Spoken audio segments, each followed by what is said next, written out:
যখন শাপলা হত্যাকাণ্ড হয়েছিল, আমাদের সামনে এমন ভাবে বয়ান উৎপাদন করা হয়েছে, ওইখানে একজন লোকও মারা যায় নাই। এখন তারাই বলতেছে 36 জনের হলো তারা প্রমাণ পেয়েছে। সেই সময়কালে তারা এটার নাম দিয়েছিল নারকীয় হত্যাকাণ্ড, সন্ত্রাস নাম দিয়েছিল, তাণ্ডব নাম দিয়েছিল তারা। আজকে এখানে একজন সংসদ সদস্য ছিলেন একটু আগে, মুফতি হানজালা সাহেব পার্লামেন্টে যাচ্ছে, ওনাকে বলতেছে কি,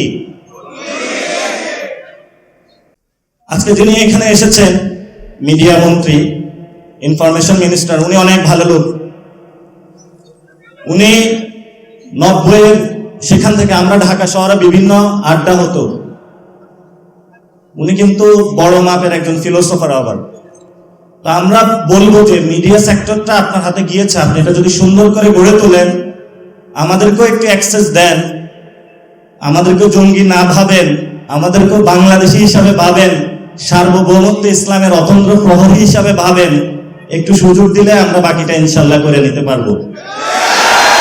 এজন্য আমরা মনে করি শাপলা নামে একটি চ্যানেল আসা উচিত, যে চ্যানেলের মধ্য দিয়ে আগামীতে যে কেউ যারা শাপলা কাহিনী ঘটিয়েছিল সেটা আমরা তথ্য অনুসন্ধান করে শাপলাদের পর্দার আড়ালের কি ঘটনা ঘটেছিল সেটা আমরা ইনশাআল্লাহ উন্মোচন করব। তথ্যমন্ত্রী আসছে, এই জন্য মিডিয়া সবাই চলে আসছে, এই জন্য তথ্যমন্ত্রীকে অনেক ধন্যবাদ। আজকে শাপলা স্মৃতি সংসদ এবং এটার যারা নিজামে আছেন, আল্লামা মামুনুল হক, মাহফুজুল হক থেকে শুরু করে আসাতেজায়ে কেরাম, ওলামায়ে কেরাম, আজকে নাম দেওয়া হয়েছে শাপলা স্মৃতি সংসদ। আমি মনে করি শাপলা আজীবন আমাদের সামনে জীবন্ত, এটা স্মৃতি না, এটা আমাদের জন্য জীবন্ত। এবং জীবন্ত এটা শুধু আমরা বলি না, কোরআনে বলা হয়েছে ওয়ালা তাকুলু লিমান ইউকতালু ফি সাবিলিল্লাহি আমওয়াত বাল আহইয়া, তারা হলো জীবন্ত। আমাদেরই অনেক ভাই যারা আমাদের সাথেই ছিল সহযোদ্ধা, তারা জান্নাতের পাখি হয়ে ঘুরে বেড়াচ্ছে। এই জন্য যারা আমাদেরকে ভয় দেখায় তারা জানে না আমাদের জন্য কত মধুর জীবন অপেক্ষা করছে। এবং যে মধুর জীবনের নিশ্চয়তা যিনি আমাকে সৃষ্টি করেছেন, যিনি প্রত্যেকদিন আমাকে রিজিক দেন, যিনি পালন করেন, উনিই আমাকে নিশ্চয়তা বিধান করেছেন, পৃথিবীর কেউ আমাকে নিশ্চয়তা বিধান করে নাই। এবং বাংলাদেশে যারা আলেম ওলামা রয়েছে, দীর্ঘদিন ধরে তারা কিন্তু মিডিয়া সন্ত্রাসের শিকার। আপনারা দেখেছিলেন যখন শাপলা হত্যাকাণ্ড হয়েছিল, আমাদের সামনে এমন ভাবে বয়ান উৎপাদন করা হয়েছে, ওইখানে একজন লোকও মারা যায় নাই। এখন তারাই বলতেছে 36 জনের হলো তারা প্রমাণ পেয়েছে। সেই সময়কালে তারা এটার নাম দিয়েছিল নারকীয় হত্যাকাণ্ড, সন্ত্রাস নাম দিয়েছিল, তাণ্ডব নাম দিয়েছিল তারা। আজকে এখানে একজন সংসদ সদস্য ছিলেন একটু আগে, মুফতি হানজালা সাহেব পার্লামেন্টে যাচ্ছে, ওনাকে বলতেছে কি, এই ধরনের যে মিডিয়া সন্ত্রাস থেকে শুরু করে তারা আমাদেরকে প্রতিনিয়ত যে উৎপাদনের মধ্য দিয়ে তারা যায়, একটা সময়ে তারা আমাদেরকে হত্যাযোগ্য বানিয়ে দেয়। এই জন্য হলো আপনারা যারা আলেম ওলামা আছেন, শুধু আলেম ওলামা না, প্রত্যেকের জায়গা থেকে নতুন করে ভাবতে হবে, মিডিয়া জগতে নতুন করে ঘুরে দাঁড়াতে হবে।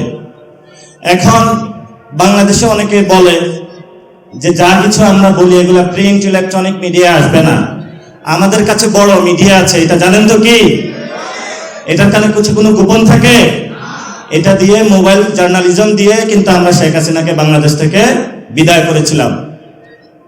এবং যেই কোনো ঘটনা এখন ঘটে, এটা বিদ্যুৎ গতিতে সবার কাছে ছড়িয়ে যায়।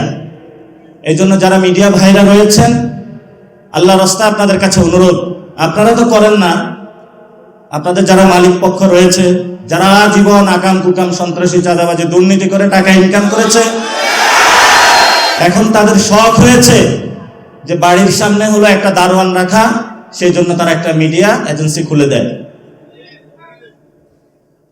এই যদি হয় মিডিয়া ইন্ডাস্ট্রি বাংলাদেশে, তাহলে বাংলাদেশের ভবিষ্যৎ, যেটা আমরা সংবিধানের স্বীকৃত বিষয় অনুযায়ী যে ফ্রিডম, প্রেস ফ্রিডম, সেটা তো বাংলাদেশ অনেক তলানিতে আছে।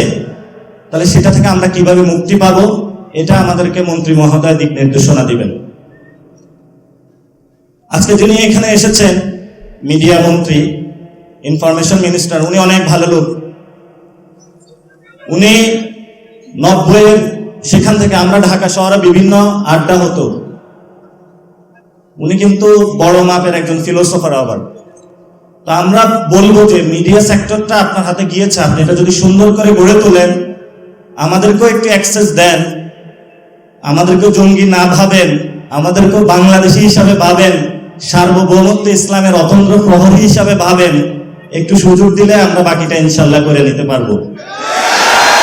এজন্য আমরা মনে করি শাপলা নামে একটি চ্যানেল আসা উচিত, যে চ্যানেলের মধ্য দিয়ে আগামীতে যে কেউ যারা শাপলা কাহিনী ঘটিয়েছিল সেটা আপনার তথ্য অনুসন্ধান করে শাপলাদের পর্দার আড়ালের কি ঘটনা ঘটেছিল সেটা আমরা ইনশাআল্লাহ উন্মোচন করব।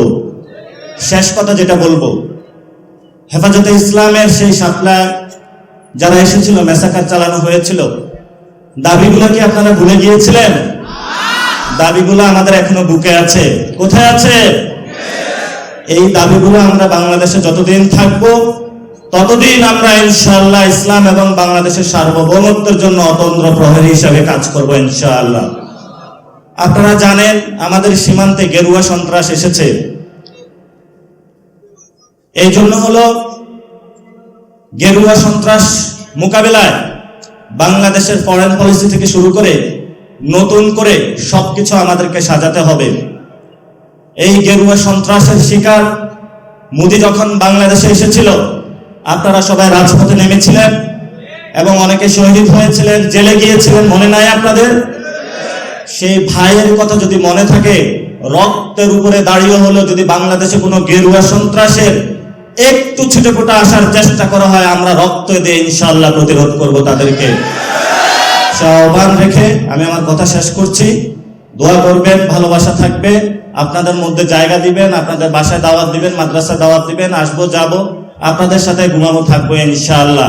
তবে গেরুয়া সন্ত্রাস বাংলাদেশে আমরা কায়েম হতে দিব না ইনশাআল্লাহ। আসসালামু আলাইকুম ওয়া রাহমাতুল্লাহি ওয়া বারাকাতুহু।